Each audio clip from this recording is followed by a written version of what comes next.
Con la doctora Ángela Solano podemos hablar de genética y cáncer. Ángela, gracias por acompañarnos. La doctora es parte de la Asociación Argentina de Oncología Clínica, pertenece a CEMIC también y a CONICET.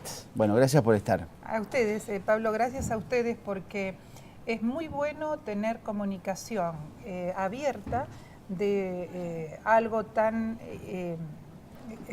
grave, triste como es el cáncer, porque conocer los resultados buenos hacen que las noticias se tomen de otra manera. Así que creo que es un trabajo muy importante. Y lleva alivio a la comunidad también. Ninguna duda. ¿Sí? Bueno, primero tu impresión del Congreso. Estuviste presente en las 3 jornadas. Sí. Tu mirada general.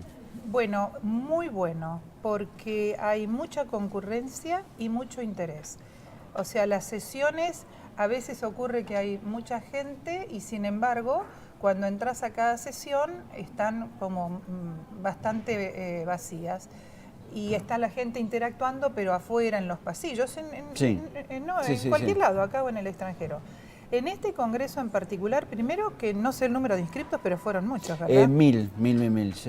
Ayer la cifra que nos pasó el doctor Adrián Amá, el presidente del Congreso, y Matías Chacón, el secretario general, hasta allá a la tarde, esta hora, 6 y media de la tarde, eran mil participantes, supongo que hoy habrá un tanto más. Después se va a conocer el número final.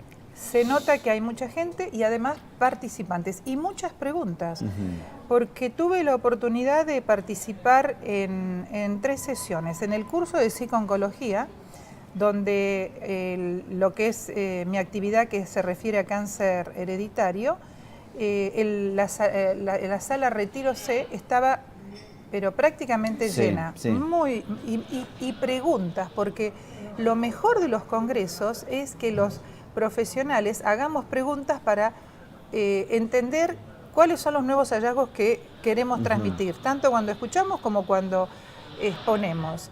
Y es me sorprendió la gran, en las 3 sesiones que estuve, una más interactiva que la otra. Bien, y en psico-oncología y en qué otras. Después estuvimos haciendo el debate molecular que lo coordinó Matías Chacón, muy bien coordinado en el sentido de que preparó toda una serie de preguntas y nosotros teníamos que responder. El debate nos preparó con los segundos. Está bien. Entonces nos hacía una pregunta, éramos 4 y teníamos un tiempo restringido para las respuestas. Y fueron como 12 preguntas más las que hicieron los que escuchaban. Y ahora el último, que fue un simposio de un medicamento nuevo, que depende de un estudio genético para que pueda ser incorporado como medicación. Entonces, si las personas portan la mutación, puede ser utilizado ese medicamento. Y estaba repleto. Vos sabés que cuando empezaba, que eran las 12, estaba todo vacío. Y entonces decíamos, madre mía, ni uno. ¿Y después? Y se completó. Pero ¿sabés qué pasa? No los dejaron entrar porque no sé qué estaban sacando de la sesión anterior, o sea que estaban todos afuera. Bueno, suele pasar que a veces se empieza con poca gente y después van llegando. Yo lo conozco eso también, yo lo conozco.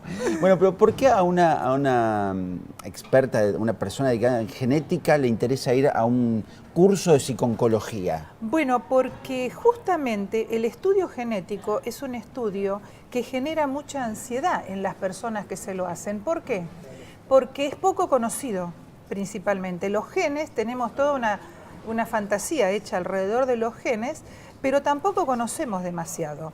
Entonces, se necesita muchísimo la ayuda de los especialistas, por ejemplo, los psico-oncólogos, en poder transmitir, no el concepto esencial, porque para eso estamos los que trabajamos en genética, pero sí para poder acompañar que con conocimiento las angustias disminuyen mucho. Con conocimiento la angustia disminuye. Absolutamente, absolutamente.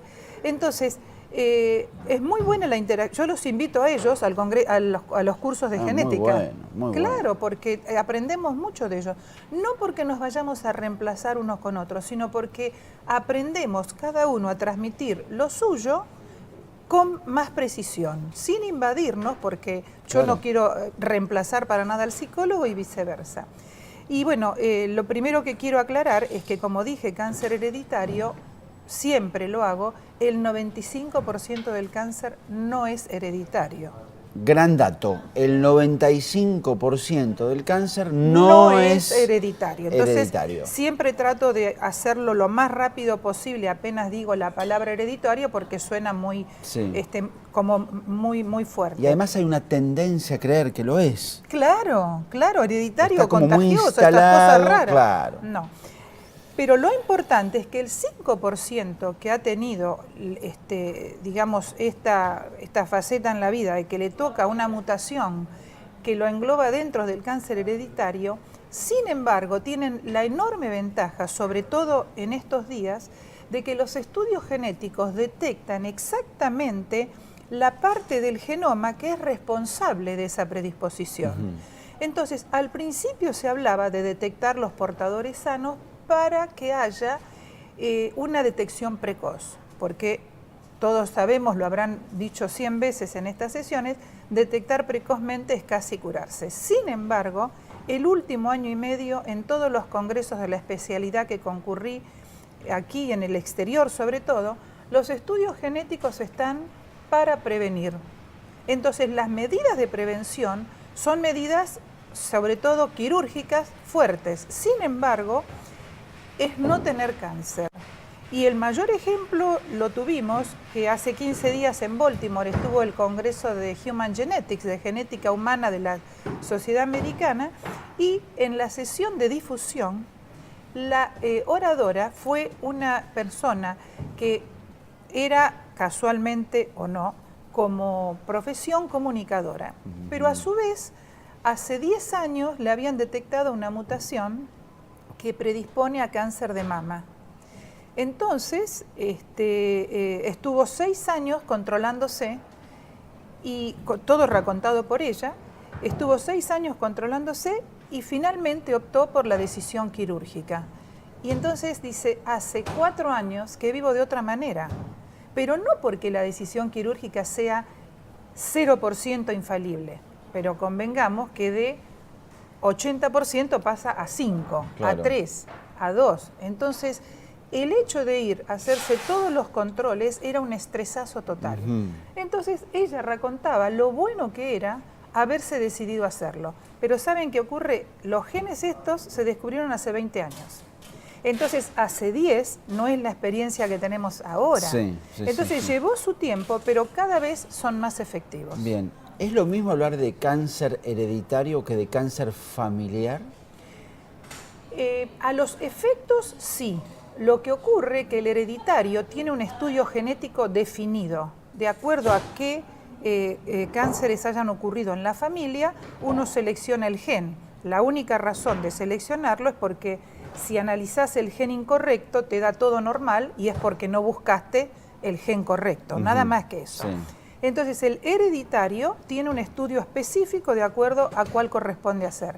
Pero el familiar está asociado en una familia no siempre a una herencia mendeliana típica. Herencia mendeliana típica quiere decir que no salta generaciones, hay toda una serie de requisitos, pero que por la razón que sea, no siempre se conoce, hay mucha frecuencia de cierto cáncer en esa familia.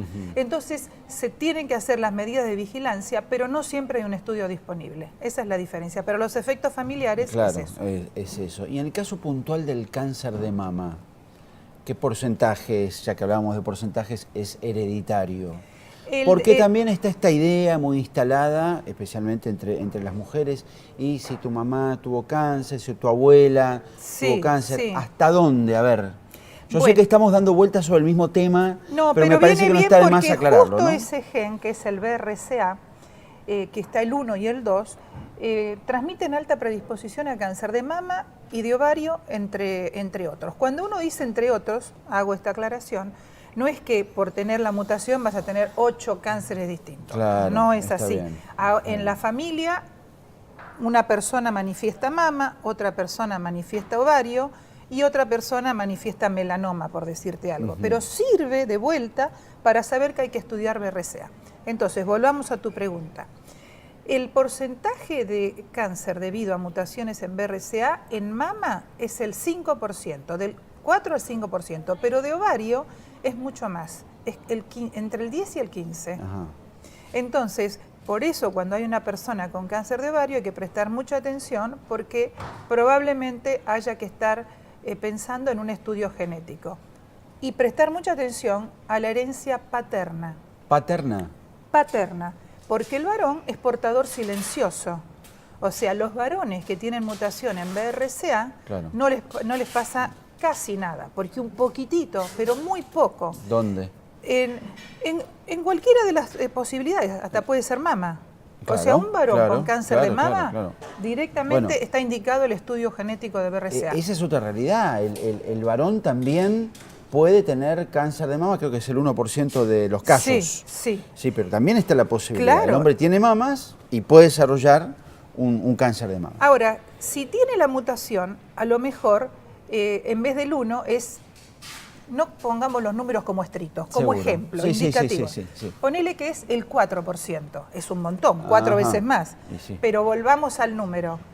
De 100, 4 van a desarrollar, o sea, claro, es muy bajo. Entonces el varón es portador silencioso y por lo tanto, si tiene una hija mujer y él le transmitió la mutación, la hija tiene el riesgo de un cáncer joven, o bilateral, o mama y ovario en la misma persona, altísimo, de acuerdo a cuál es la mutación, porque ahora hasta ya sabemos eso. Sí. Entonces, si vino un abuelo a un hijo, a un nieto, y nació la bisnieta, tenemos todos portadores silenciosos, claro, sin antecedentes rimbombantes, sí, y resulta que es también hereditario. Sí, y en algún punto, en el caso de que estén vivos, ¿se puede estudiar eso? Muy buena la pregunta. ¿Se puede estudiar o vale la pena estudiarlo? Sí. A ver.